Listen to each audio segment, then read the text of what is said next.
Eh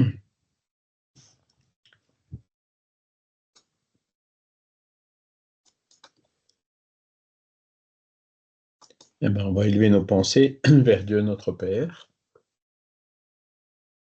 créateur de toutes choses. On va remercier aussi tous ces bons esprits que notre Père nous envoie en permanence pour nous aider, pour nous assister, pour nous montrer la route vers l'évolution, vers le bonheur, et qui demandent de nous cette élévation de pensée pour qu'ils puissent avoir un meilleur accès par l'inspiration, par l'intuition, par la voix de notre conscience. Et c'est ce que nous sommes en train de faire ce matin. On se réunit tous les dimanches matins pour réfléchir, étudier à toutes ces questions principales liées à la philosophie spirit. Que ces questions puissent nous aider à comprendre, à mieux conceptualiser toutes ces lois de la nature, surtout celles qui gouvernent le monde spirituel et les relations avec le monde incarné, afin que nous puissions, comme nous l'avons vu par exemple dans le dernier cours sur l'homme de bien, essayer de travailler, d'agir sur nous-mêmes pour devenir chaque fois un petit peu meilleur, chaque jour un peu meilleur que la veille, et préparer un lendemain encore meilleur.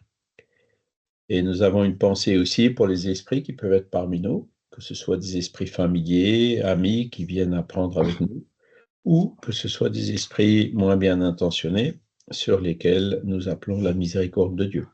Ainsi soit-il. Amen. Bonjour Vincent, bienvenue, on venait de parler de toi. Bonjour Charles. Bonjour Vincent. Bonjour Vincent. Ah, j'ai un peu décollé, moi. J'ai failli passer dans l'au-delà, mais je me suis dit peut-être pas tout de suite. Hein.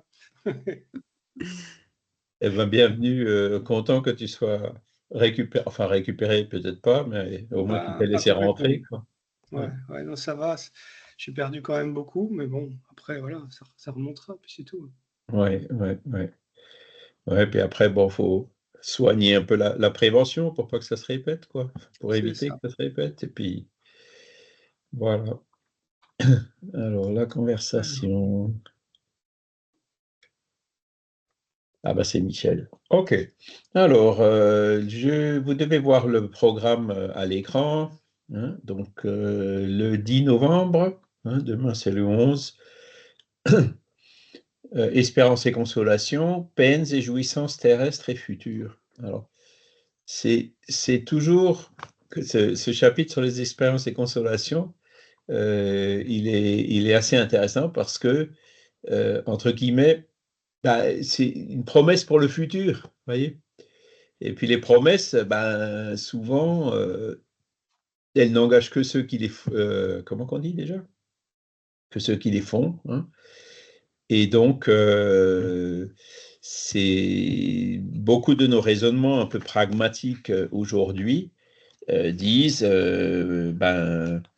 il y a une autre expression dont je me rappelle plus très bien, c'est un tu l'as, deux tu l'auras. Hein, je sais pas si ça vous dit quelque chose au niveau de si vous voulez attraper un oiseau. Bon, en portugais, l'expression dit il vaut mieux avoir un oiseau dans une cage que deux oiseaux qui volent. Hein. Et donc, on a tendance à s'attacher à ce qu'on a pour le présent et à négliger ces choses hypothétiques pour le futur. Hein. Et voilà, donc c'est un sujet qu'il faut traiter le plus possible avec le bon sens et la raison. Hein. On peut aujourd'hui assez raisonnablement anticiper certaines choses. La science le fait dans plein de domaines. Hein, par exemple, dans la météorologie. On arrive à prévoir dans 1 ou 2 jours, y compris d'ailleurs des inondations. Encore faut-il que les autorités préviennent les habitants à temps, hein, comme on le voit en ce moment en Espagne. Mais la science arrive quand même à prévoir un certain nombre de choses. Et on arrive à prévoir aussi un certain nombre de choses par le raisonnement, par la logique philosophique, ou par rapport à ce que les esprits, entre autres, sont venus nous dire à l'époque de Kardec et continuent à nous dire aujourd'hui. Alors même si les prévisions, comme on l'a vu, alors c'était quand? C'était je dis, hein, quand on a sur le livre de Médium, hein, il faut toujours se méfier des prévisions que font les esprits, surtout quand elles sont précises et datées. Hein. Le tel jour, il va se passer telle chose. Hein, ben, c'est 99 fois sur 100, c'est faux. C'est des prévisions qui sont erronées, soit faites par des esprits qui cherchent à nous tromper, soit des esprits qui sont un peu trop optimistes et qui se trompent sur la date. Hein. Ils ont un peu de mal à appréhender notre ligne du temps incarnée parce que au niveau du monde spirituel, la notion du temps, elle est différente, quoi. Hein. Voilà. Et donc, ces espérances et ces consolations, en fait, se basent sur ce qu'on appelle la loi d'action et de réaction, ou la loi de cause à effet, qu'on a déjà vu plus tôt dans ce cours. Hein. C'est-à-dire, on a des exemples, hein, on en a déjà parlé plusieurs fois, c'est par exemple dans le ciel et l'enfer, où il y a des esprits qui sont venus communiquer pour dire voilà ce qui s'est passé quand je suis mort, et voilà ce que j'avais fait de mon vivant.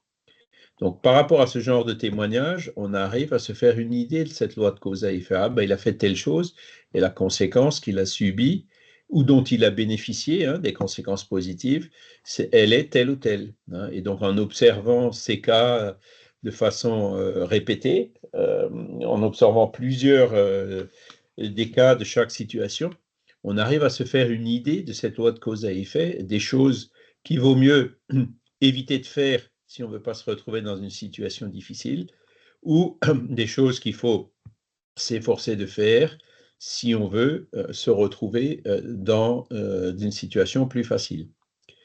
Ça, là, on parle des peines et jouissances futures en général, mais comme le titre le dit, il y en a deux. Hein. Il y a les peines et jouissances terrestres et il y a les peines et jouissances futures. Hein. Et les peines et jouissances terrestres, elles peuvent être soit dans le présent, c'est des choses qu'on endure, et donc qui ont une cause dans le passé, qu'on arrive à déterminer. Hein, si aujourd'hui j'ai de l'asthme ou des choses comme ça, c'est peut-être parce que dans une vie antérieure, j'ai été intoxiqué au niveau des poumons, ce genre de choses, vous voyez. Alors je dis dans une vie antérieure ou pas, hein, parce qu'il y a déjà des lois la loi de cause à effet, elle agit déjà de notre vivant. Hein.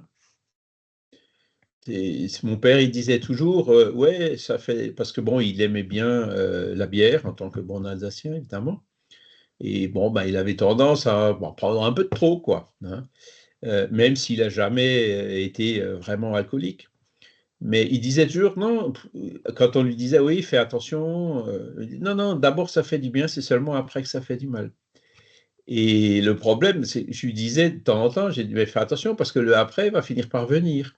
Puis effectivement, dans ses vieux jours, voilà, et il a quand même déjà dès cette vie subi les conséquences de tout ça. Hein. Il a commencé à tomber malade. Voilà. Bon, on ne sait jamais trop ce qu'il a eu parce qu'il n'a jamais voulu aller à l'hôpital, mais bon, il est mort d'un cancer généralisé. Hein, donc voilà. Et donc, on connaît les lois de cause à effet ici, même déjà sur la Terre. Quand on mange trop, qu'est-ce qui se passe? On prend du poids.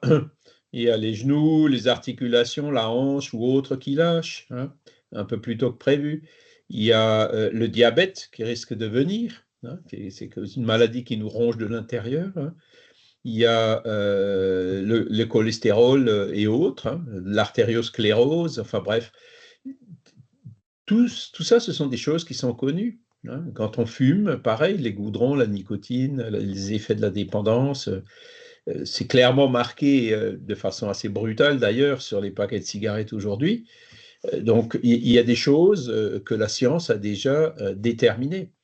C'est pas pour autant que voilà, on a quand même notre libre arbitre et ceux qui ne veulent pas ou qui ne veulent pas y croire ou qui veulent passer outre peuvent le faire, quoi. Mais comment dire, les lois de la nature sont les mêmes pour tous et finissent par s'appliquer. Dès qu'on rentre dans un excès quelconque, ben, souvent c'est dès cette vie qu'on finit par le payer. Après, vous avez des... Moi, j'ai connu une personne aussi, bon, dans ma jeunesse, hein, une personne de 2 générations avant moi, qui, voilà, bon, le matin, ça allait à 8 heures, mais à midi, il marchait déjà plus très droit, quoi. Hein, c'était, voilà. Eh ben, il est mort à 88 ans, je sais pas quoi, sans avoir jamais vraiment été malade. Hein. Bon, ce sont des choses qui arrivent, donc lui, il n'a pas eu les conséquences dans cette vie, mais il a certainement, tous les dommages qu'il a causés à son corps physique se sont peut-être imprégnés dans son père-esprit, et donc feront que, tôt ou tard, il va falloir qu'il corrige hein, tous ces dommages qui ont été causés dans son corps spirituel de par les excès auxquels il s'est laissé aller. D'accord? Voilà. Bon, c'était une longue introduction. Donc là, on va expliquer le bonheur et le malheur terrestre selon le spiritisme. On va réfléchir sur les conséquences des actes humains hein, et on va établir le lien entre la nature des peines et jouissances futures et l'utilisation de notre libre arbitre. D'accord? Alors, est-ce que déjà sur la Terre, est-ce qu'on peut être heureux? On peut hein, bénéficier d'une félicité relative, mais l'être humain ne peut pas encore jouir d'un complet bonheur sur la Terre, car la vie lui a été donnée comme épreuve ou expiation. Mais il dépend de lui d'adoucir ses maux et d'être aussi heureux qu'on le peut sur la terre. Alors, épreuve et expiation, c'est des mots qu'il faut qu'on explique un petit peu, surtout le mot expiation qui sonne mal, entre guillemets. Alors, qu'est-ce que c'est que les épreuves? Ce sont souvent des choses, des circonstances qu'on a demandé nous-mêmes avant de se réincarner pour nous aider à progresser, pour nous aider à évoluer. Par exemple, si on est impatient, une épreuve, ça peut être des choses ou des événements qui mettent notre patience à l'épreuve, justement. Hein, donc, justement, qui nous permettent de l'exercer, hein, de comprendre que d'être impatient, ça ne sert à rien, ça ne sert pas à grand-chose, si ce n'est là aussi à nous rendre malades, hein, avec l'adrénaline, le stress, ça augmente les risques d'avoir des problèmes de cœur et j'en passe. Hein. Et donc, que la meilleure attitude encore, c'est la patience, voire même la résignation dans certains cas qu'on ne contrôle pas. Hein. Voilà. Et l'expiation, alors qu'est-ce que c'est que l'expiation? Donc, je pense que je vous en ai déjà parlé. C'est en fait souvent aussi demandé par nous, même si parfois il y a certaines expiations qui viennent par les lois de la nature, par la loi de cause à effet. Hein. C'est sentir dans notre peau ce qu'on a fait endurer à d'autres. Hein, et en général, ça dure jusqu'à ce qu'il y ait un changement dans notre disposition mentale pour ne plus réincider dans les mêmes erreurs. D'accord? Donc, je vous cite un exemple d'expiation pour ceux qui ont qui ont vu le livre Exit. Hein, je me suis tué, ce qu'il s'est passé après. Donc, je vous ai cité plusieurs fois ce livre. Hein, c'est la dame qui s'est suicidée en buvant un poison, qui effectivement, elle est morte de ça. Hein, ça lui a brûlé l'œsophage et l'estomac, donc elle est décédée. Et ces lésions se sont reportées, ont atteint son corps spirituel. Et une fois qu'elle s'était récupérée, qu'elle avait commencé à voir la suite, notamment sa prochaine incarnation, elle savait d'avance hein, qu'elle allait avoir un cancer jeune hein, et qu'elle allait mourir, un cancer justement des voies digestives, et qu'elle allait mourir en tant que jeune adulte. Et sa mère aussi le savait. Elle le savait, elle a accepté qu'elle vienne se réincarner chez elle quand même. Hein. Donc, voilà la situation. Donc là, on voit que c'est une expiation. Il y a le corps spirituel, le père-esprit, hein, il est endommagé.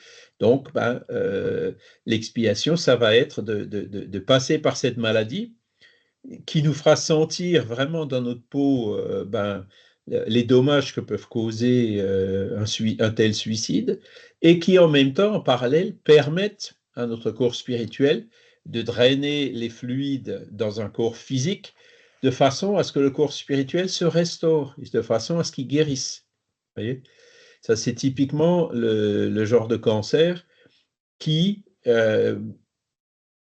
sacrifie le corps physique, mais pour guérir l'âme et son corps spirituel. Voyez, c'est la fameuse expression « ton cancer t'a guéri ». Hein. Et donc, le but premier qu'il faut qu'on essaye de rechercher, c'est, parce que le but premier du spiritisme, c'est pas forcément de guérir le corps. Le but premier du spiritisme, c'est de guérir l'âme. Hein. Donc voilà, c'est à partir du moment où on sait que le corps, il est temporaire. Alors quand on peut guérir le corps, avoir un sursis, hein, comme le disait Divaldo, hein, et j'aurais déjà dû mourir plusieurs fois, mais ils m'ont donné un sursis, ils m'ont refait un peu le plein de fluide vital pour que je puisse aller encore 5, 10, 15 ans plus loin, quoi. Et donc à 97 ans, il est toujours là,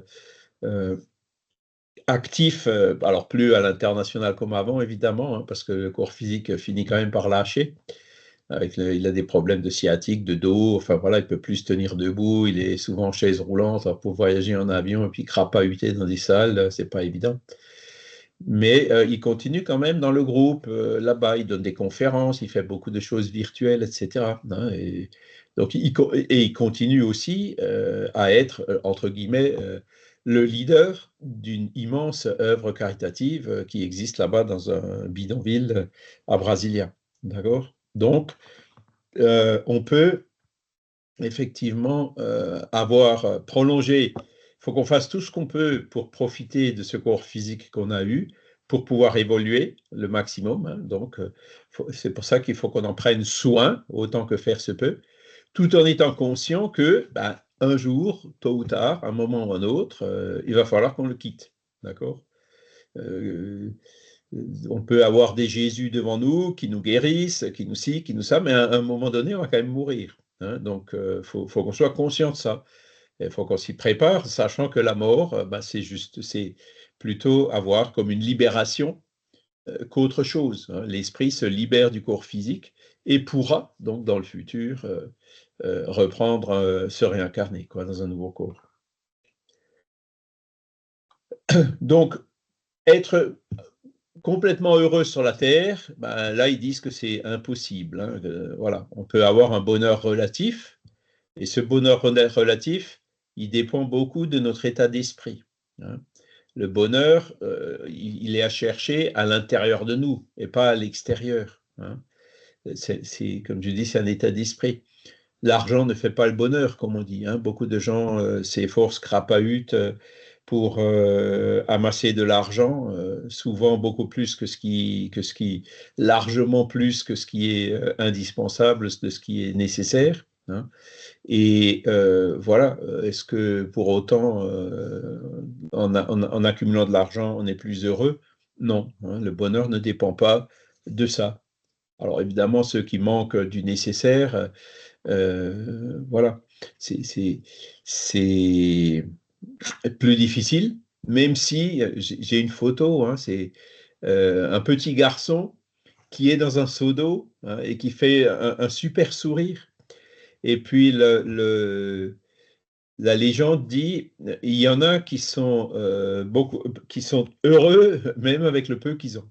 Attendez, je vais essayer de vous la retrouver, la photo, parce qu'elle est assez parlante, en espérant que ce ne soit pas une photo protégée par un copyright, parce que on a déjà eu ce genre de blague. Hein.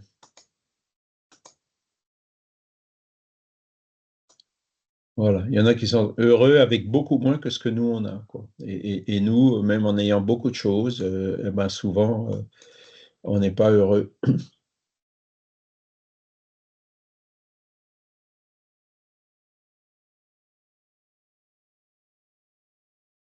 Alors, où est-il? Là, voilà. Voilà, vous voyez la photo? Donc là, vous voyez, dans certains endroits, il y a quelqu'un qui est heureux avec beaucoup moins que ce que vous avez. Donc, remerciez. Voilà. Ouais, c'est pour ça qu'on dit le bonheur, c'est quelque chose qui est à l'intérieur de nous et pas à l'extérieur. Hein. Voilà. Et donc, il dépend aussi, malgré ses épreuves et ses expiations, il dépend de nous d'adoucir ces mots et d'être aussi heureux qu'on le peut sur la terre.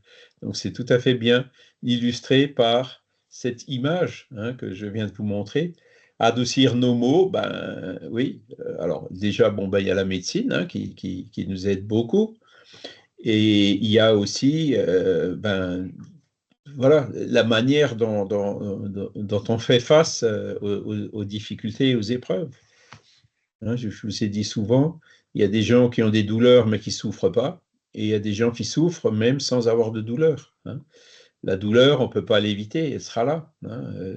Là, par exemple, moi, j'ai été opéré maintenant il y a bientôt 3 semaines de la hernie, et puis ça fait toujours encore un peu mal, mais bon, voilà, je considère la douleur comme étant un potentiomètre, hein, quelque chose qui permet de régler justement pour que je me calme et que je ne commette pas de choses abusives avant que ce soit complètement cicatrisé. Voyez. Donc la douleur, je la considère comme un régulateur. Hein. Par contre, voilà, j'ai un peu mal, j'ai un peu mal, c'est pas ça qui m'empêche de venir, de faire le cours, etc. Hein. Bon, c'est vrai qu'après, il y a des situations qui sont beaucoup plus difficiles, hein, mais voilà, tout dépend de comment on les prend. Alors, les peines terrestres, c'est ce qu'on disait au début, l'homme est le plus souvent l'artisan de son propre malheur. En pratiquant la loi de Dieu, c'est-à-dire en se mettant en conformité avec les lois naturelles, donc vous voyez là comme on peut changer la forme tout en disant la même chose, hein, il s'épargne bien des maux et se procure une félicité aussi grande que le comporte son existence grossière. Voilà, donc c'est la question 921. Donc, plus on se met en adéquation avec ces lois de la nature, plus, en fait, les conséquences positives retomberont sur nous, et plus on sera aussi heureux qu'on le peut. D'accord? Sachant que, voilà, le bonheur, le bien et le mal, hein, comme on l'a vu dans les cours précédents, le critère, c'est l'harmonie ou la disharmonie avec ses lois naturelles, ou ses lois de Dieu, comme on dit, hein, c'est la même chose. Et donc, plus on est en harmonie avec ces lois de Dieu, plus, moins on souffrira, plus on aura de félicité. D'accord? Alors, on continue avec la question, le commentaire de Kardec à la question 921, donc c'est celle qu'on vient de voir.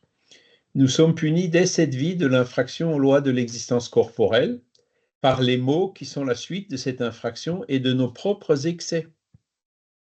Alors, infraction ou disharmonie, enfin, vous pouvez là aussi, si le mot infraction est trop fort, on peut le changer. Hein. Si nous remontons de proche en proche à l'origine de ce que nous appelons nos malheurs terrestres, nous les verrons pour la plupart être la suite d'une première déviation du droit chemin. Par cette déviation, nous sommes entrés dans une mauvaise voie et de conséquence en conséquence, nous tombons dans le malheur. Alors, c'est vrai pour quand on mange trop, c'est vrai pour quand on fume, c'est vrai pour, par exemple, quand on n'est pas prudent, quand on, au niveau des décisions qu'on prend, même d'un point de vue matériel, hein, sur les finances, quand on achète une maison qui est trop grande ou quand on fait des actions qui poussent le petit commerce qu'on a pu monter à la faillite ou à la ruine. Quand on analyse, on voit souvent, si on avait été un peu plus sobre, si on avait été un peu plus prudent, si on avait fait attention à telle ou telle chose, on aurait pu l'éviter. Alors ça fait partie de notre apprentissage, hein. On ne sait pas toujours à l'avance ces choses-là, mais le fait de passer par ce genre d'expérience, hein, ça nous fait justement gagner de l'expérience, et donc on y gagnera en prudence, en sagesse, en prévention, etc. Hein, c'est souvent comme ça qu'on apprend. Alors, il y a une autre manière d'apprendre, c'est à partir de l'expérience des autres. Hein. Il y en a qui ont une certaine expérience, qui écrivent des livres, et donc qui nous permettent à nous d'étudier justement cette loi de cause à effet. Et donc, à partir du moment où on a compris, on peut très bien se dire, ah, ben là, j'ai vu telle chose, effectivement, si je prends telle décision, ça peut avoir telle conséquence qui me portera préjudice plus tard. Mais il y a d'autres personnes qui disent, oh, ben non, non, moi, je veux expérimenter par moi-même, hein, j'ai le droit d'expérimenter par moi-même. Voilà, chacun choisit son chemin. Hein, ils arriveront tous au même endroit.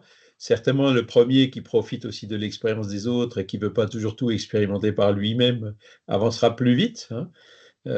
Mais voilà, on aura toujours une combinaison des deux. D'accord?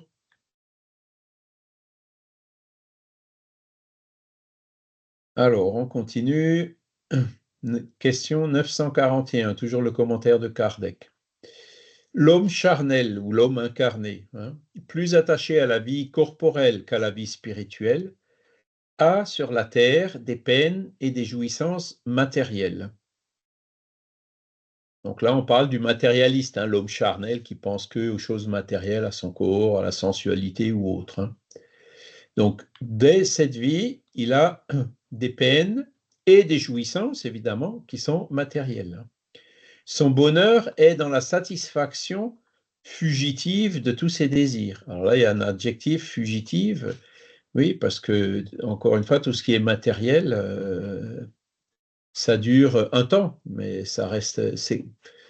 Le mot fugitif est peut-être un peu fort, mais c'est la réalité, quoi. Hein, la beauté de la jeunesse, avec l'âge, elle s'en va. On a beau mettre du collagène, ou etc.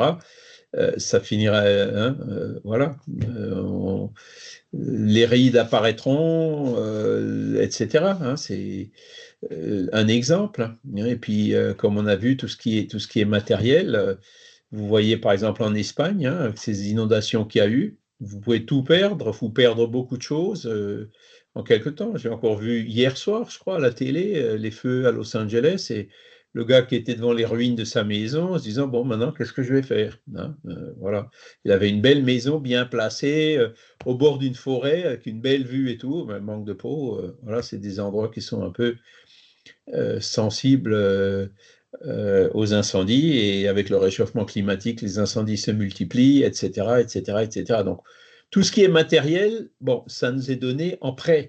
Hein, ça ne nous appartient pas de façon durable. Hein, ça nous appartient de par la loi, évidemment, la loi de propriété, mais il faut être conscient qu'on peut le perdre du jour au lendemain. Hein, même si on est loin des forêts, même si on n'est pas dans des cours d'eau, ben, il peut y avoir, alors bon, j'arrive dans des cas de probabilité beaucoup plus faible, hein, un météorite qui tombe dessus, hein, ou même une maladie qui nous empêche d'en bénéficier. Hein, voilà. Donc, c'est pour ça qu'il y a ce mot fugitif. Hein. Tout ce qui est matériel, en fait, c'est fugitif. Ça n'ira de toute façon pas au-delà de cette vie. Le jour où on meurt, hein, on laissera tout ici. J'avais aussi une image pour ça. Tant que j'ai les images ouvertes, je vous l'ouvre. Vous voyez l'image? Hein, je pense que je vous ai déjà montré. Hein, c'est le vieux monsieur qui meurt, hein, et puis qui veut emmener ses valises avec les billets et tout dedans. Et puis, ben, alors l'ange de la mort, ou je ne sais pas comment on veut l'appeler, qui dit non, non, regardez, là, il y a des poubelles, tout ce qui est matériel, ça reste là. Vous venez sans rien. Hein, voilà. Donc, ça illustre bien cet aspect fugitif, hein, des choses matérielles. La mort l'effraie. Alors, qui a peur de la mort? Ne levez pas tous la main en même temps. Beaucoup de gens ont peur de la mort. Alors nous, en tant que spirit, évidemment, on a un peu moins peur parce qu'on comprend mieux ce qui se passe, hein, mais comment ça se passe. Mais bon, je connais beaucoup de spirits qui ils ont peut-être pas forcément peur de la mort, mais ils ont quand même un peu peur de la souffrance avant de mourir, ou ils ont quand même un peu peur de l'inconnu, ou hein, voilà. Même si, je me souviens quand j'étais jeune, alors, quand on est jeune, ça va encore parce qu'on est insouciant un peu, on s'adapte à tout. Quand j'ai fait mes valises pour partir faire ma coopération au Brésil, waouh, hein, mes parents, est-ce qu'on va le revoir, etc. Et puis moi, où est-ce que je vais arriver? Je baragouinais un petit peu le portugais, ben non, hop, on y va. Il y a une appréhension qui est tout à fait naturelle et normale, quoi. Mais de là à avoir une peur, si on a peur, en fait, on ne fait plus rien, quoi. La peur nous paralyse complètement, quoi. Hein. Et la peur, en fait, on a peur de ce qu'on ne connaît pas. On a peur de l'inconnu surtout. Et en étudiant la mort, en regardant des films comme Nos Solar et d'autres exemples et tout, ça nous permet de mieux comprendre et ça nous permet justement de contrôler, de réduire, d'apaiser un peu cette peur. Hein. Mais le matérialiste, lui, il n'a rien. Hein. Il dit, quand je meurs, c'est la fin de tout, il n'y a plus rien, quoi. Donc ça l'effraie parce qu'il doute de son avenir. Est-ce que ça va vraiment être complètement fini ou pas, hein? Il entendra toujours les échos des religions traditionnelles qui parleront de l'enfer, du paradis. Évidemment, l'enfer, c'est justement fait pour augmenter la peur des gens. Vous voyez, c'est un des outils utilisés par le pouvoir religieux pour manipuler les masses en leur faisant peur, en leur brandissant ce spectre de l'enfer. Donc, viens chez moi, donne-moi la dîme, fais ce que je te dis de faire et je te protégerai de l'enfer. Voilà comment ils ont fonctionné pendant des siècles, voire des millénaires. Sauf qu'aujourd'hui, évidemment, ça ne marche plus aussi bien qu'avant, parce que les gens voient que c'est une manipulation assez grossière et ne tombent plus dans le panneau. Mais pour autant, beaucoup n'ont rien d'autre de plus logique et de mieux à mettre à la place, hein, comme par exemple la philosophie spirit. Et donc, ils tombent dans le matérialisme. Et ça ça va pas complètement faire disparaître leur peur. Les peurs, ils vont quand même la garder. Ils se diront, et si c'était quand même vrai, etc. Il y a toujours un doute, hein. Il laisse sur la terre toutes ses affections et toutes ses espérances. Donc, il laisse non seulement l'argent, mais il laisse aussi les proches, les personnes qu'il aime, les enfants, les conjoints, etc., hein. Alors que, vous voyez, la vision du spiritisme, là, montre qu'en fait, oui, on se sépare, on est l'un est dans le monde spirituel, l'autre dans le monde matériel, mais cette séparation, elle n'est pas aussi absolue que ça, loin de là, hein. Alors, l'homme charnel, maintenant, c'est l'homme moral qui s'est élevé au-dessus des besoins factices créés par les passions, passion du jeu, passion de l'alcool, passion de la sensualité, passion du football, passion de je ne sais quoi, toutes les choses matérielles qui, en fait, nous rendent esclaves, hein, qui montrent que tant qu'on a des passions, on n'est pas libre, hein. Qui nous montre nos limitations, hein. Donc, si on arrive à s'élever au-dessus de ces besoins factices créés par les passions, on a dès ici-bas des jouissances inconnues à l'homme matériel. La modération de ses désirs donne à son esprit le calme et la sérénité. Et le calme et la sérénité, c'est les meilleurs outils justement pour aller vers ce bonheur. Heureux du bien qu'il fait, hein, il n'est point pour lui de déception et les contrariétés glissent sur son âme sans y laisser d'empreintes douloureuses. Alors les contrariétés, quelles sont-elles? On se fait narguer par des matérialistes, hein, qui sont souvent beaucoup plus riches, qui avec une richesse ostensible, etc. Ils ont une meilleure voiture, une meilleure... Bon, voilà, ça peut être ça peut être l'ingratitude. On fait du bien, mais les gens nous payent d'ingratitude. Voilà, mais l'homme moral, lui, il dira, l'ingrat, ça lui passera avant que ça me reprenne, quoi. Hein, le fait d'être ingrat, l'ingrat, tôt ou tard, il le regrettera. On souffre une injustice, hein. Je dis souvent, pour la conscience, c'est beaucoup mieux d'être dans la position de celui qui subit l'injustice que de celui qui la commet, hein. C'est beaucoup mieux pour la conscience. Et donc, l'homme moral qui comprend toutes ces choses-là, en fait, le ciel peut lui tomber sur la tête, comme disaient les Gaulois, voilà, il sait, de toute façon, je sais que je vais me réincarner, si c'est demain, c'est demain, si c'est dans 10 ans ou dans 30 ans, ce sera dans 10 ans ou dans 30 ans, je vais continuer à faire le bien parce que je sais que c'est ça qui me donnera la conscience tranquille et qui facilitera mon retour dans la vraie vie qui est la vie spirituelle. D'accord? Donc, le fait d'avoir ces notions-là, vous voyez, ça nous permet de beaucoup plus relativiser les choses, hein, comme il le dit, on s'élève au-dessus de toutes ces choses bassement matérielles et on prend tout avec philosophie. Ça ne veut pas dire qu'il faut rester inactif, hein. Quand on voit des injustices, quand on voit des souffrances, quand on voit des gens qui ont faim, quand on voit des actions liberticides, hein, et ça, il y en a maintenant de plus en plus, hein,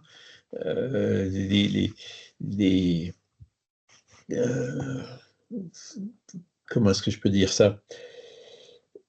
On a beaucoup de régimes qui sont liberticides, hein. On l'a vu en Pologne il n'y a pas longtemps, on le voit en Hongrie, on le voit chez les Chinois, on le voit chez les Russes. J'ai encore vu hier une émission sur Arte qui montrait 3 jeunes qui se sont fait interviewer. D'ailleurs, je ne sais pas ce qu'il est advenu de ces 3 jeunes. À mon avis, ils ont dû subir des réprimandes de la part du gouvernement et qui montrent que voilà, c'est pas si rose que ça, hein, qu'ils sont au chômage, il n'y a pas d'assurance chômage, il y a rien, ils n'ont rien, même plus d'assurance maladie quand ils sont au chômage, et pourtant ils cherchent du boulot tous les jours, ils n'en trouvent pas. Et donc ça nous montre que voilà, tous ces systèmes, toutes ces choses qu'on veut nous faire croire ici, ne remplaceront jamais, hein, cette philosophie, cette vision spiritualiste qu'on a, hein, de dire que l'essentiel de la vie, il n'est pas ici sur la Terre, il est de l'autre côté, et qu'ici sur la Terre, il faut qu'on en profite un maximum pour évoluer, hein, pour acquérir des connaissances et pour acquérir aussi, pour progresser en bonté. Voilà.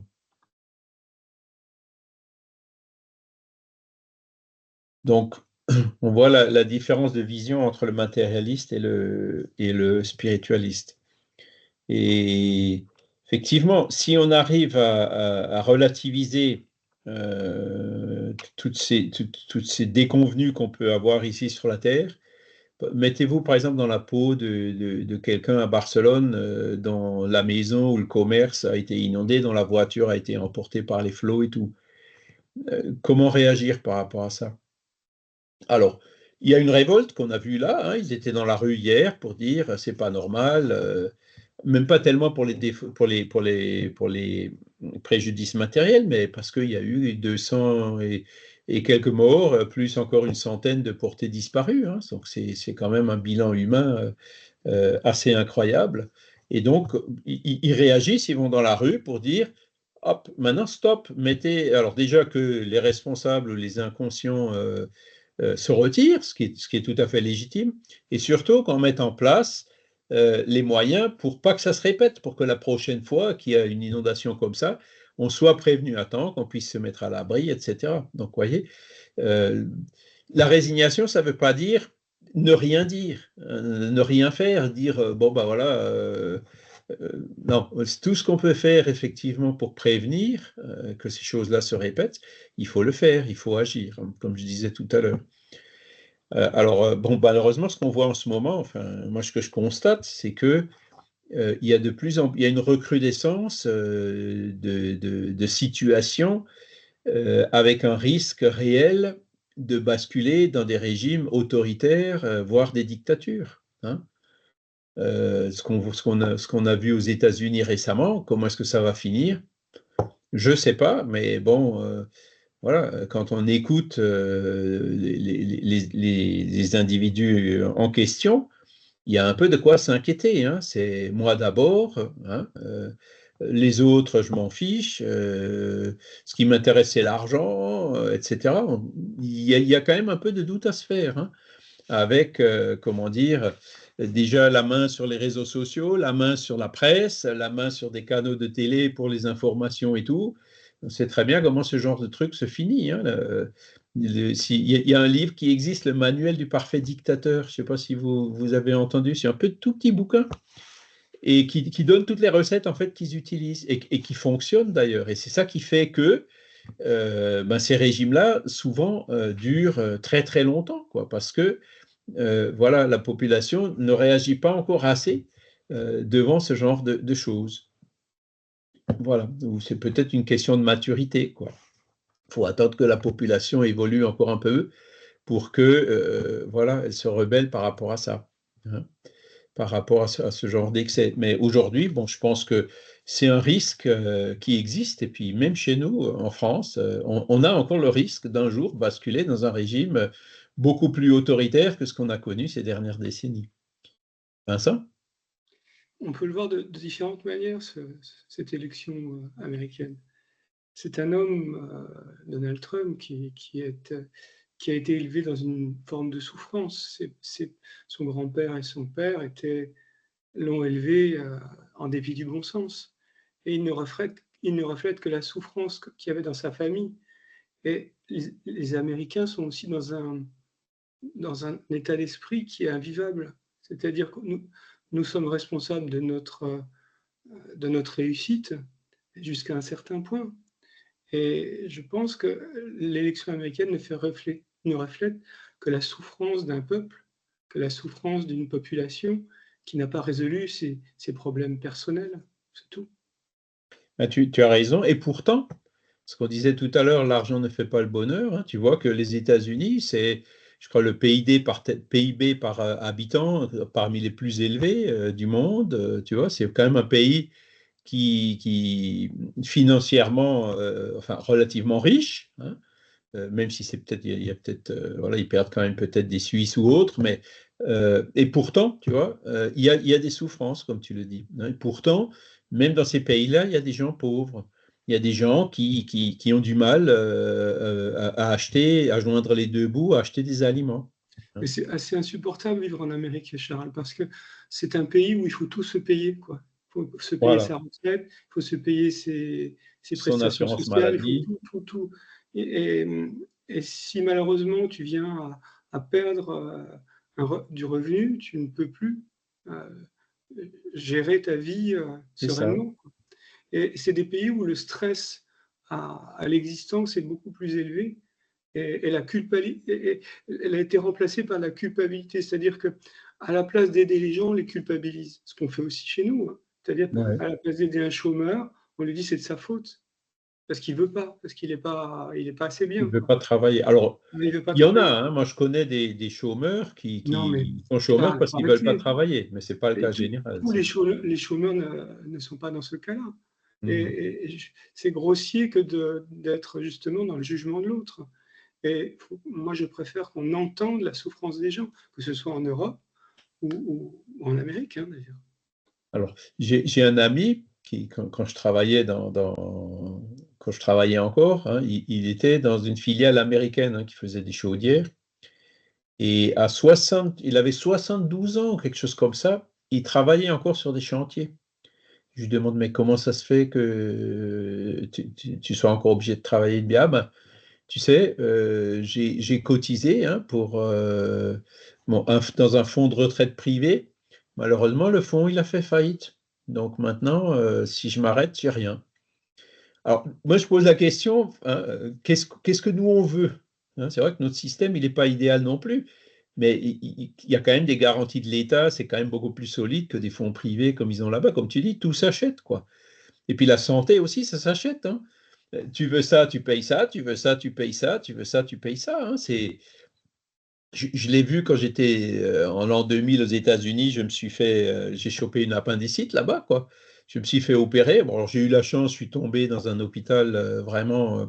Alors là, le service, ça n'a rien à voir avec ce qu'on a chez nous, hein. C'est vraiment le top du top, quoi. Mais après, comment dire, heureusement, j'avais une assurance voyage, hein, qui avait pris en charge les dépenses parce que c'était 10 fois ce que ça coûte chez nous, quoi. Donc, on n'a rien sans rien. Vous voyez, c'est tout ce qui est matériel, voilà. Et donc, moi, quand même, ce qui m'inquiète un peu, c'est que ce qu'on entend le plus, autant chez nous que là-bas, hein, je ne veux pas rentrer dans la politique, c'est non, on veut pas d'immigrés, hein, et d'un autre côté, on veut du pouvoir d'achat. Donc, le pas d'immigrés, ben, c'est quelque part, on joue encore une fois sur la peur pour le pouvoir d'achat, ben voilà, je veux de l'argent pour moi.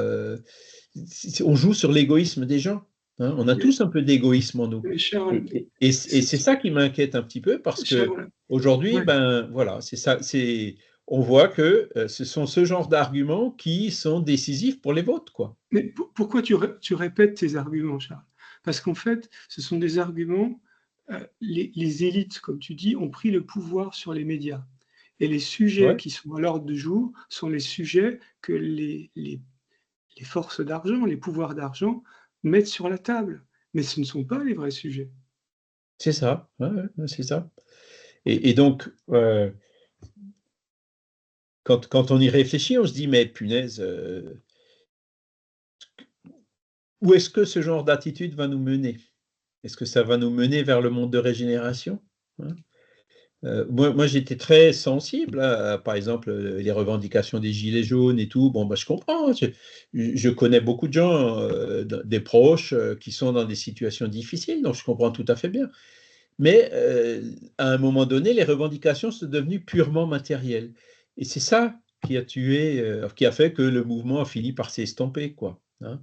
Parce que, non, il faudrait qu'au-delà des revendications purement matérielles, il y ait aussi des revendications un peu plus larges, quoi, qui vont plus loin que ça. Et justement, on parle ben, de tout ce qui peut nous aider à être heureux. Et ce n'est pas forcément l'argent, quoi. hein. Alors que avec les œillères, on pense que c'est que l'argent, donc on revendique que ça et on passe à côté de beaucoup d'autres choses. Alors que l'argent ne va pas forcément nous rendre heureux, même si on en reçoit.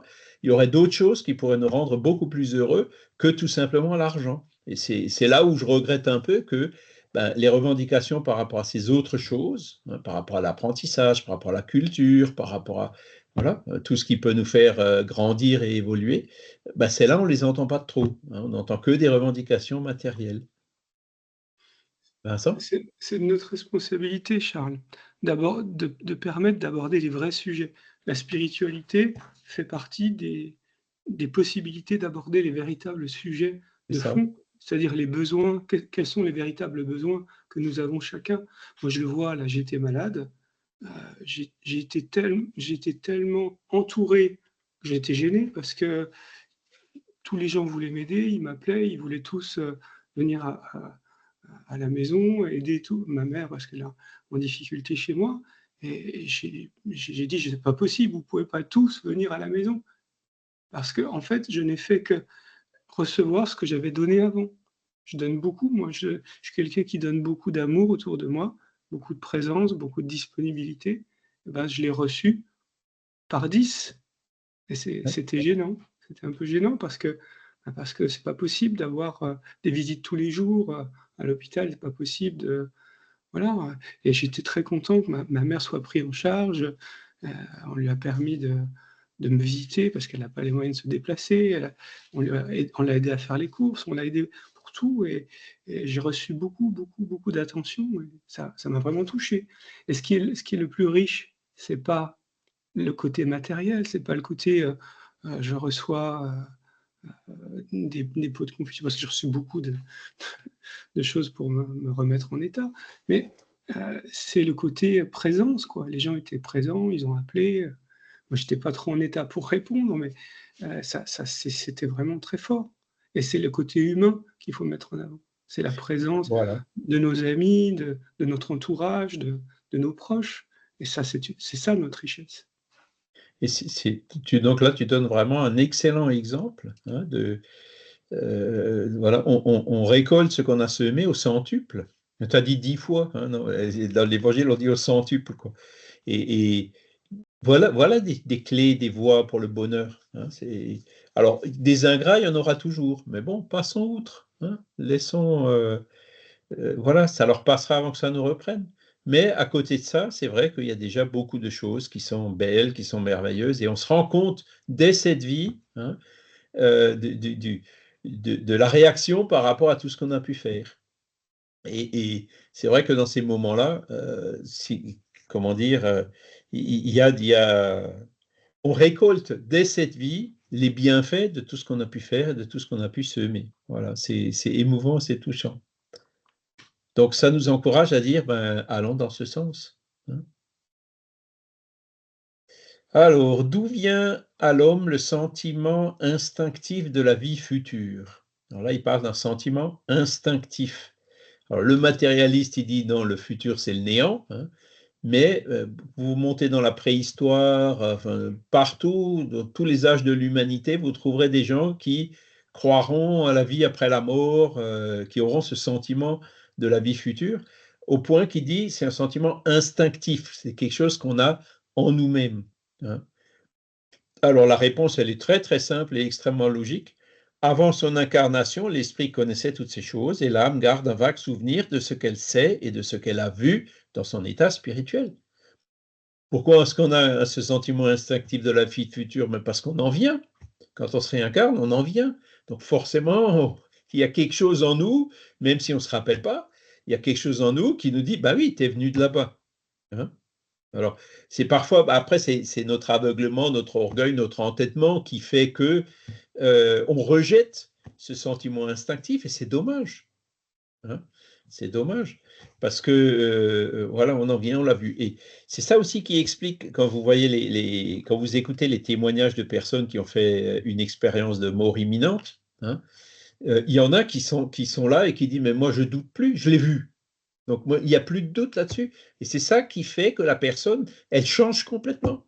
Entre la personne avant l'expérience de mort imminente et la personne après, elle a complètement changé.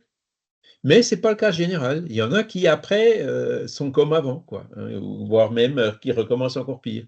Ça dépend un peu de la maturité de chacun, d'accord? Et ça dépend aussi de notre entêtement, hein, parce qu'on a toujours ce libre arbitre, hein. C'est nous qui sommes libres d'écouter ce sentiment instinctif ou de le rejeter, d'accord? 965. Les peines et les jouissances futures ne peuvent être matérielles puisque l'âme n'est pas matière. Alors, je ne vais pas vous remontrer la photo de l'ange de la mort, là, mais c'est ça, hein. Le bon sens le dit. Ces peines et ces jouissances n'ont rien de charnel et pourtant elles sont 1000 fois plus vives que celles que vous éprouvez sur la terre. Parce que l'esprit, une fois dégagé, est plus impressionnable. La matière n'émousse plus ses sensations. C'est bien dit aussi, hein, ça. Voilà. Donc, les peines et les jouissances futures, donc après la mort, hein, elles sont spirituelles, elles sont au niveau de notre conscience, elles sont au niveau de ce que Vincent vient d'expliquer, hein, dans son témoignage qu'il vient de nous donner. Elles sont au niveau de la conscience, hein.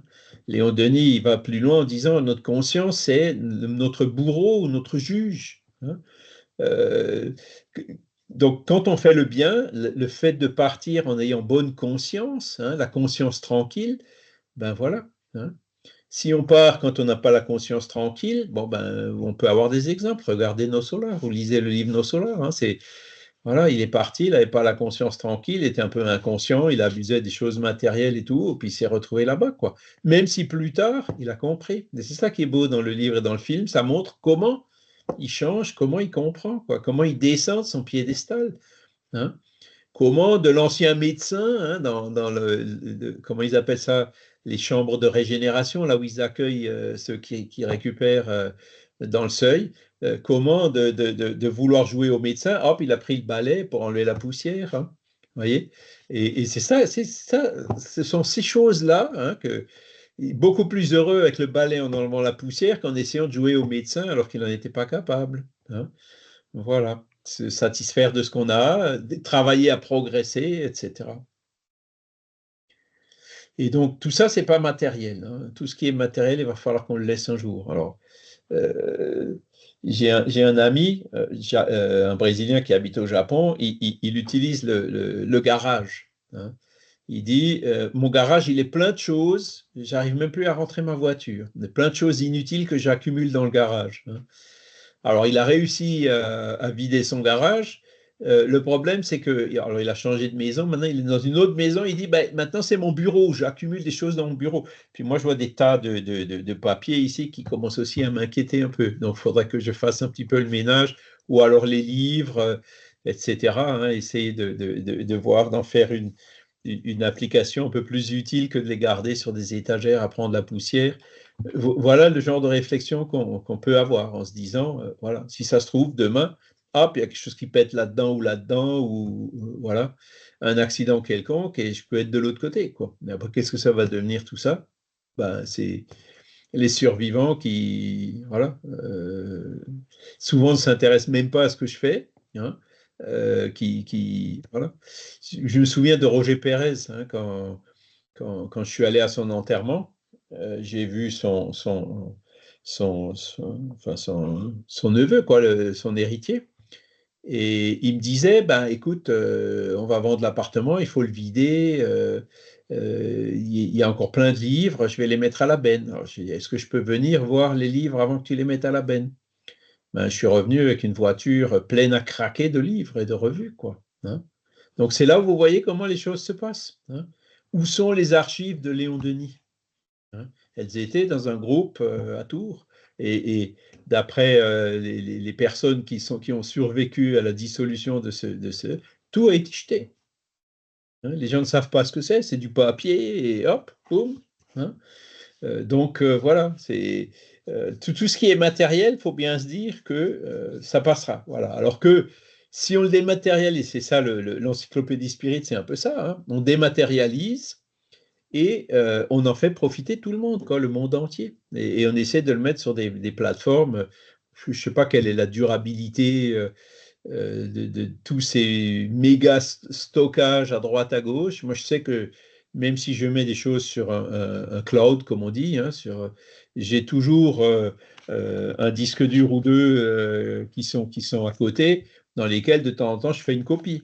Vous voyez, si jamais Internet tombe complètement, ben, les données, je les ai toujours là. Et puis, je sais qu'il y a 10, 50, 100 autres personnes qui ont fait la même chose, donc ce ne sera pas perdu à tout jamais, quoi. Donc, on essaie de prendre des précautions pour ce qui est important.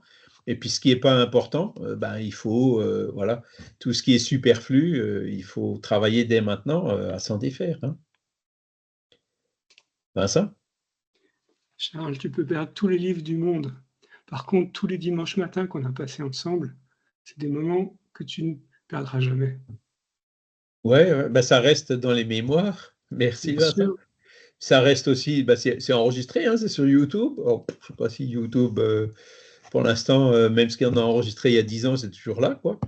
Mais voilà, ouais, c'est notre conscience, notre âme, ce qu'on a en nous, ce qu'on a appris, ce qu'on a acquis, ça, on ne le perd pas. Ça, ce sont les valeurs éternelles qu'on garde avec nous et qui vont agir de façon tangible, hein, sur les peines et les jouissances futures. D'accord? Les souffrances des esprits inférieurs, sont aussi variées que les causes qui les ont produites et proportionnées au degré d'infériorité, comme les jouissances le sont au degré de supériorité. Elles peuvent se résumer ainsi: envier tout ce qui leur manque pour être heureux et ne pouvoir l'obtenir, voir le bonheur et n'y pouvoir atteindre, regret, jalousie, rage, désespoir de ce qui les empêche d'être heureux, soit entre guillemets, hein. Remords, anxiété morale indéfinissable. Ils ont le désir de toutes les jouissances et ne peuvent les satisfaire, et c'est ce qui les torture. C'est fort, hein, quand on voit ça. Alors déjà, ben, regret, jalousie, rage, désespoir, c'est pas des choses qui nous rendent vraiment heureux, n'est-ce pas? C'est des choses qui nous font plutôt sombrer dans la dépression, hein. Et en fait, il y a une expression qui dit être riche, c'est savoir être satisfait de ce qu'on a. Le petit garçon dans son seau, il est heureux parce qu'il ne veut pas plus, il n'a pas besoin d'un spa, hein. Alors qu'il y en a d'autres, ils ont 3 spas chez eux et ça ne suffira pas à les rendre heureux. D'accord? Hein. Mbappé, l'autre jour, je le voyais. Alors, je ne sais pas si ça vient de lui ou si c'est indirect ou si c'est un fake news. Si c'est un fake news, mais bon, je prends juste comme exemple. Hein. Il se plaint parce que, comme il a maintenant 5 ou 6 Maserati, Porsche, Lotus ou je ne sais quoi, ben, il n'a pas assez de garages pour les garer, donc il est obligé d'acheter d'autres maisons avec d'autres garages. Bon, voilà. Je caricature un peu, hein, mais voilà. Hein, quand on se satisfait de ce qu'on a, même si ce n'est pas grand-chose, hein, tant qu'on a, encore une fois, le nécessaire, et encore la limite du nécessaire et du superflu, elle est aussi un peu à géométrie variable selon les personnes, hein, ben, si on se satisfait de ce qu'on a, on est heureux, on est riche. Hein. Et c'est la même chose quand on va dans la vieillesse. Hein, être jeune, c'est savoir vieillir. Le bonheur, alors ça, donc ça, c'est les malheurs des esprits inférieurs, d'accord? Ils sont très variés, et puis c'est surtout ça, quoi. C'est l'envie, hein, envier, vous voyez, ce mot envier qui vient voir le bonheur et n'y pouvoir atteindre. Bon, voilà, ben, si Mbappé, il a 5 Maserati et 4 Porsche, eh ben, tant mieux pour lui. Tant mieux pour lui, si ça peut le rendre heureux. Moi, je suis content avec mon vélo et puis avec mon... Hein, voilà. Et là, on passe le bonheur des bons esprits, donc résulte dans l'au-delà, hein, donc résulte du fait de connaître toute chose, donc la science, le savoir, hein, connaître les lois de la nature, n'avoir ni haine, ni jalousie, ni envie, ni ambition, ni aucune des passions qui font le malheur des hommes. Hein. L'amour qui les unit est pour eux la source d'une suprême félicité. Ils n'éprouvent ni les besoins, ni les souffrances, ni les angoisses de la vie matérielle. Ils n'ont même plus besoin de se réincarner quand ils sont arrivés à ce stade. Et on va y arriver aussi, hein, nous. Ils sont heureux du bien qu'ils font. Voilà, ils sont heureux parce qu'ils font du bien de façon complètement désintéressée, sans rien attendre en retour, hein. Du reste, le bonheur des esprits est toujours proportionné à leur élévation. Donc, plus on évolue, plus on sera heureux. C'est pour ça que on évolue en fait vers le bonheur. L'évolution, ça veut dire aller vers le bonheur, hein. Les purs esprits jouissent seuls, il est vrai, du bonheur suprême, mais tous les autres ne sont pas malheureux. Donc, voilà, travaillons à notre évolution vers le bonheur. Et le dernier point, question 962, l'idée que Dieu nous donne de sa justice et de sa bonté par la sagesse de ses lois ne nous permet pas de croire que le juste et le méchant soient au même rang à ses yeux, ni de douter qu'ils ne reçoivent un jour l'un la récompense, l'autre le châtiment du bien ou du mal qu'ils auront fait. Voilà, vous voyez, ce paragraphe, il sonne mal, hein, il est un peu dur, il dit des choses qui sont vraies, mais dans une forme qui choque un peu, hein, qui peut choquer un peu. Alors effectivement, Dieu, il est infiniment juste. Les lois de la nature, il les a faites les mêmes pour tout le monde, hein. Et les lois de la nature, comme elles sont infiniment justes, c'est pas Dieu qui récompense ou qui châtie, ce sont les lois de la nature qui s'appliquent naturellement ou automatiquement à tout le monde, hein, qui constituent ce qu'on appelle la récompense. Donc, quand on fait le bien, on recueille du bien. Quand on fait du mal, on va recueillir aussi les effets du mal, hein. Ce sont ces lois de la nature qui constituent la récompense ou le châtiment. Ce n'est pas Dieu qui punit ou qui châtie. Dieu ne punit pas. Et Dieu ne récompense pas non plus, hein. On se récompense nous-mêmes de par notre adéquation avec les lois de la nature, ou on se punit nous-mêmes de par tout ce qu'on fait qui est pas en harmonie avec les lois de la nature. C'est comme ça qu'il faut le voir. Mais bon, cette phrase, en gros, c'est ça que ça veut dire, hein, même si dans sa forme, elle est par trop imprégnée de ces idées religieuses. D'accord? Voilà. Alors, ça me fait penser à un autre livre, Conversation avec Dieu, ça vous dit quelque chose? Hein, en 3 volumes de Neil, je ne sais plus comment, là, un auteur américain. Neil Donald Walsh. Neil Donald Walsh, voilà.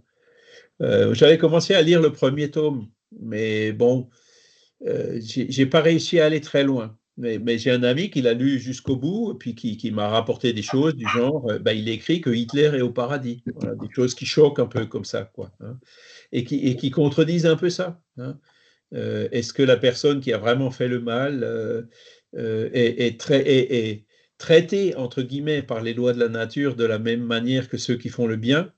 Bon, on peut pas, voilà, ce serait pas juste, on est bien d'accord, quoi. Alors que Hitler, il va arriver au paradis un jour, ça, on n'en doute pas, hein, mais qu'il y soit dès maintenant, avant même ceux qui ont été ses victimes, ça paraît quand même un peu,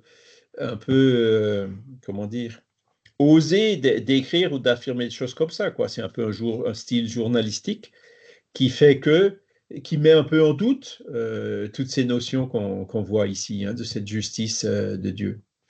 Vincent? Juste pour faire une remarque par rapport à ça. Est-ce que nous sommes nos souffrances? C'est-à-dire que nous avons de la souffrance à un moment donné dans notre vie, où nous sommes porteurs, par exemple, de maladies ou autre chose, mais nous ne sommes pas notre maladie, nous ne sommes pas nos pensées. Et ça, c'est important de se désidentifier de la pensée dans laquelle on est porteur, quoi. Parce que c'est quelque chose qui enferme, et on a besoin d'ouverture sur le monde. On a besoin d'ouverture justement sur ce bonheur, on a besoin d'une vision, quoi. C'est pour ça qu'on parle d'espérance et consolation, hein. On n'est pas une feuille qui est ballottée au hasard par le vent. Non, on sait où on va aller, hein. Quand on a parlé des purs esprits tout à l'heure, on sait qu'on va y arriver un jour, hein, qu'on va y arriver vers ces esprits heureux et que ça dépend que de nous d'y arriver plus ou moins vite, hein. Donc, ça nous donne une ligne de mire. hein, ça nous donne un objectif, ça nous dit clairement le sens dans lequel il faut qu'on aille si on veut avancer vers ce bonheur. Jackie? Oui. Pour ma part, Conversation avec Dieu, donc je l'ai lu, j'ai lu les 3 tomes, j'ai même lu 2 fois. Pour moi, c'est un livre aussi fondateur de mon parcours spirit. Ça a été ma porte d'entrée vers le spiritisme. D'accord. Et ensuite, quand j'ai lu le livre des esprits, pour moi, ça a été, comme une révélation et quelque chose qui coulait de source. Et en fait, je me suis aperçu que j'étais prêt à le lire. Mais pour revenir à Conversation avec Dieu, il est intéressant parce que d'une part, c'est vulgarisé et d'autre part, moi, je vois pas de choses antinomiques par rapport à toutes les notions qu'on aborde, si ce n'est que ce n'est juste que survolé dans Conversation avec Dieu. Mais pour moi, il y a de la cohérence par rapport à tout ce que j'ai pu voir par la suite et que ça reste un bon vecteur pour le commun des mortels qui n'est pas croyant aujourd'hui. Voilà. D'accord, ben, voilà, c'est pour ça que, comment dire, il a son utilité. Hein, il y a mais ce style journalistique qui plaît, voilà, qui séduit un peu, ben, peut avoir effectivement son utilité. Tout comme Charbonnier. Charbonnier, c'est pareil, hein, il y va vraiment, c'est un peu comme à l'arrache, hein, pour dénoncer justement comment qu'il dit, on est dans un pays sous-développé spirituellement. Hein, on peut parler de pornographie, on peut parler de plein de choses, mais parler d'esprit, ça, on ne peut pas en France. Hein, donc, et surtout dans la médecine. Et donc, il a eu un style fort, un peu rentre-dedans, qui, pareil, est là pour interpeller les gens. Donc, c'est pour ça qu'il faut de tout. Hein. Alors, de là, après, que l'auteur, par exemple, il prétende qu'il a vraiment conversé avec Dieu, c'est un des premiers points que j'ai vu. Je me dis, mais comment est-ce que tu es sûr que tu as conversé avec Dieu? Ah, ben, j'en suis sûr. Hein, c'est expliqué un peu comme ça dans le début du livre. Je dis, bon, voilà, ça me laisse quand même un peu dubitatif. Est-ce que c'était vraiment Dieu? Personnellement, voilà, je pense que, encore une fois, c'est un effet d'image, de pub ou autre. Si ça peut aider des gens, tant mieux. Hein, voilà. Mais moi, personnellement, voilà, comme j'ai lu le livre des esprits avant de lire ce livre, je ne suis pas arrivé très loin dedans, quoi. Je t'invite à poursuivre ta lecture parce que l'esprit qui se communique, justement, il ne dit pas que c'est Dieu. Il dit, est-ce que tu en es sûr? Est-ce que... Et puis finalement, la conversation, elle est assez bien faite parce que l'esprit va l'amener à se poser la question. Et justement à se dire, mais est-ce que c'est vraiment Dieu? C'est peut-être quelqu'un d'autre? C'est peut-être... parce qu'à aucun moment, l'esprit dit, je suis Dieu, je viens de communiquer à toi en tant que Dieu. Ça, c'est clair.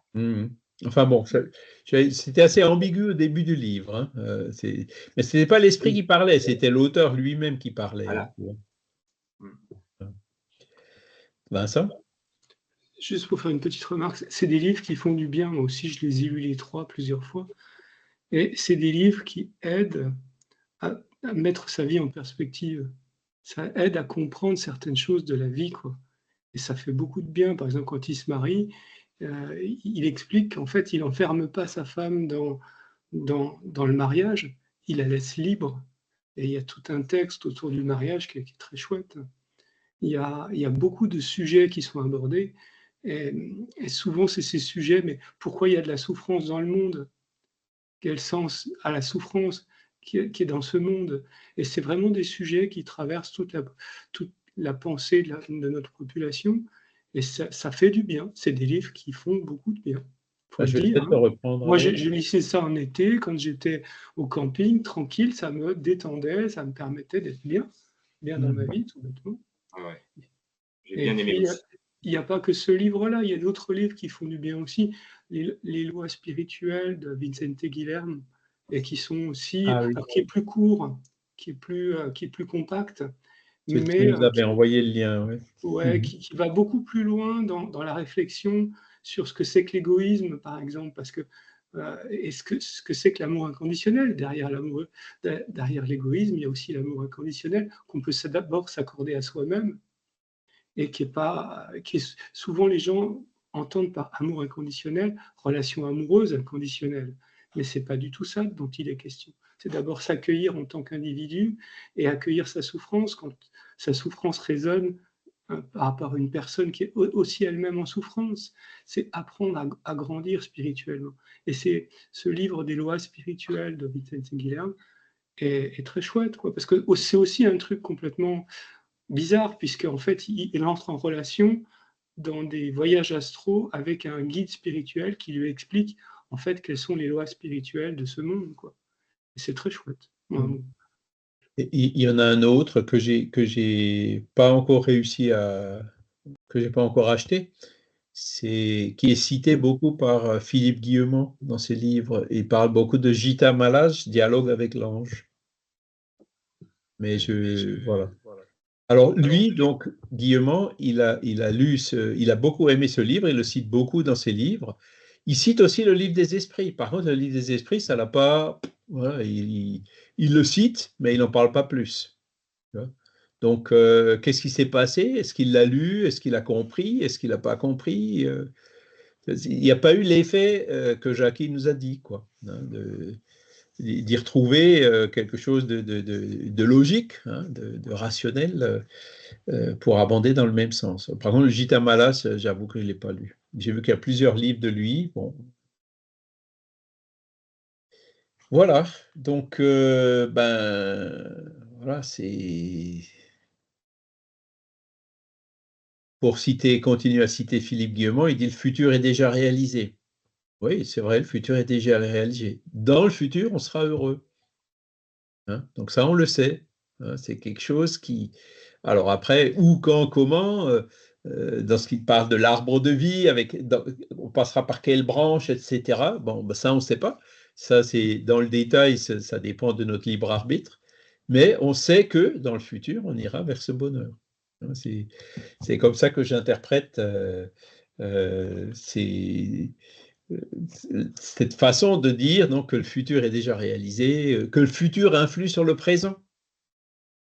Pareil, on sait qu'on va aller vers le bonheur, mais c'est aujourd'hui qu'on agit justement pour aller vers ce bonheur. Hein. Le futur influe sur le présent, mais dans le présent, on peut choisir entre différents futurs. Vous voyez, on rentre un peu dans la mécanique quantique pour expliquer tout ça, mais voilà, c'est une image qui est peut-être un peu complexe, hein, c'est pas toujours facile à comprendre, mais qui correspond tout à fait bien avec ce thème des espérances et des consolations.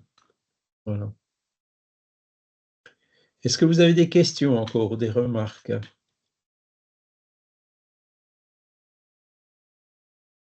Sinon, je vous invite, vous pourrez lire l'ensemble du résumé, puis aussi vous référer aux références. Donc, ça, c'est pour aujourd'hui. La semaine prochaine, alors la semaine prochaine, je ne sais pas comment je vais faire. Si, je sais comment je vais faire. En fait, la semaine prochaine, on est en Belgique à Ciney. Donc, moi, j'ai pris un hôtel, comme d'habitude, à Givet. Donc, c'est la pointe des Ardennes, là. Et donc, je pense que je pourrais faire le cours du 17 à partir de l'hôtel. Hein. S'il n'y a pas de Wi-Fi, je prendrai avec mon téléphone, avec la 4G, donc je devrais arriver à le faire pour ensuite partir et puis arriver à Givet une demi-heure plus tard, quoi. Donc voilà, ça devrait pouvoir le faire. Et la semaine prochaine, donc, on va passer au module suivant, le module 20, qui nous parle de la vie dans le monde spirituel. Hein. Donc, vous voyez, il y en a 1, 2, 3. Le premier, c'est le phénomène de la mort. Qu'est-ce qui se passe quand on meurt? Hein, il y a beaucoup de références sur ce sujet. Le premier, c'est le premier chapitre du livre 2e du ciel et l'enfer, hein, qui est consacré à ça, à ce thème-là. Et après, vous avez les innombrables exemples de par la littérature de Chico Xavier ou autres. Hein. Voilà. Donc, on va remercier les bons esprits qui étaient là avec nous aujourd'hui pour nous aider à réfléchir, pour nous aider à comprendre ces lois de la nature, pour nous montrer aussi la voie, nous montrer ce chemin vers ce bonheur futur.